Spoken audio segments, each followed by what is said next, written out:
పరిశుద్ధుడైన యేసుక్రీస్తు నామమున మీ అందరికీ శుభోదయం. నేటి యొక్క దినము నుంచి 2 ఆరాధనలు ఉదయం 6 నుంచి 8 గంటలకు, అలాగే 10 నుంచి 12 గంటలకు. మా ఉద్దేశము ప్రతి వారము దేవుని యొక్క సన్నిధిలో ఎదగాలని. కొంతమంది ఉద్యోగరీతిగా రాలేని పరిస్థితి, ఎగ్జామ్స్ రీతిగా రాలేని పరిస్థితి, కానీ దేవుని మందిరం వల్ల ఆశ ఉంది వారికి. అందుకనే తెల్లవారు 6 నుంచి 8 ఆ అవకాశాన్ని వినియోగించుకోవచ్చున. అలాగే మిగతా వారు 10 నుంచి 12 వాహనాలు 9:15 నుంచి మనకు పాత చర్చి అలరిపురం దగ్గర నుంచి ప్రారంభించబడితే వ్యాపకంలో ఉంటుంది. ఆ రవాణా సౌకర్యాన్ని వినియోగించుకోవాల్సిందిగా కోరుకుంటున్నాను. నేటి యొక్క వాగ్దానము కీర్తన 18:28 వచనం.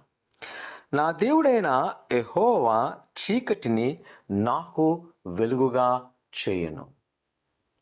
కీర్తన గ్రంథములో లేదా కీర్తన రచనలో చూసినట్లయితే రచయితల యొక్క చక్కని అనుభవాలు, వారి అనుభవంలో ఒక మాటను మనం కానీ చూచినట్లయితే ఇక్కడ తెలియబడుతుంది, యెహోవా చీకటిని వెలుగుగా చేయను. నిజమే ప్రియ కుమార్తె, మనలో కొంతమంది చాలా దుఃఖంతో ఉన్నాం, వేదనతో ఉన్నాం. ఈరోజు ఒకవేళ దేవుని సన్నిధికి భారంతో వస్తున్నాం. అయితే దేవుని యొక్క వాగ్దానం తెలియజేస్తుంది, ఆ అంధకారాన్ని వెలుగుగా చేయబోతున్నాడు.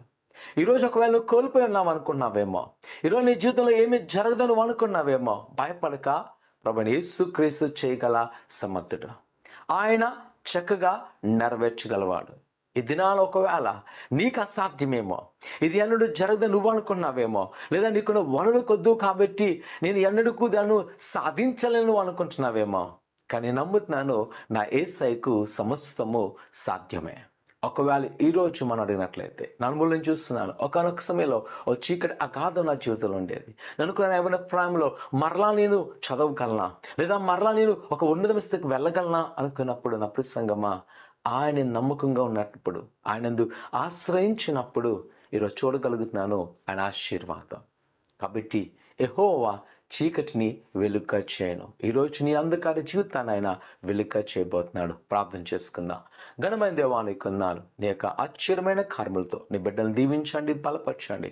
నీ కృపాక్షాములతో నింపి వారికి ప్రతి కొదును యేసు నామమున తీసుకోమని దేవానికి కొందాను. ఆయన వారి పట్ల మీద ఎలాంటి ఉద్దేశాలున్నాయో వాటిని సంపూర్ణంగా నెరవేర్చి వారికి కొదులు తీసివేయండి.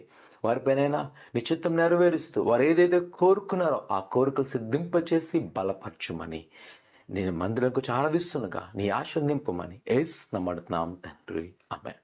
త్వరగా దేవుని యొక్క మందిరానికి వచ్చి పాల్గొండి. అలాగే ఆ కొత్త సమయాలు తెలియని వారు తెలియజేస్తూ ప్రతి వారు దేవుని మందిరకు వచ్చేలాగా ప్రోత్సహించవలసిందిగా కోరుకుంటున్నాను. దేవుడు దీవించును గాక, ఆమేన్.